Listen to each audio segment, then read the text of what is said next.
یہ وہ آیت ہے جس کے بارے میں ایک یہودی نے حضرت عمر رضی اللہ تعالیٰ عنہ سے کہا تھا، اے امیر المؤمنین،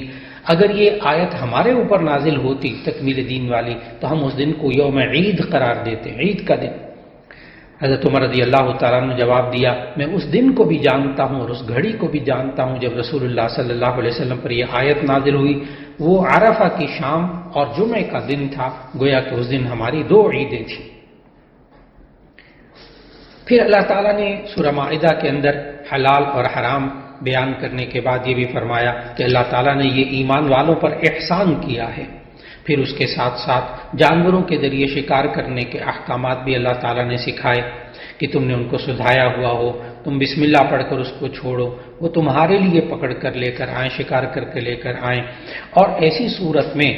تم نے ان کو چھوڑتے وقت بسم اللہ بھی پڑھی ہو تو ایسی صورت میں وہ تمہارے لیے حلال ہوں گے اگر تم جانوروں کے ذریعے شکار کرتے ہو۔ پھر اس کے بعد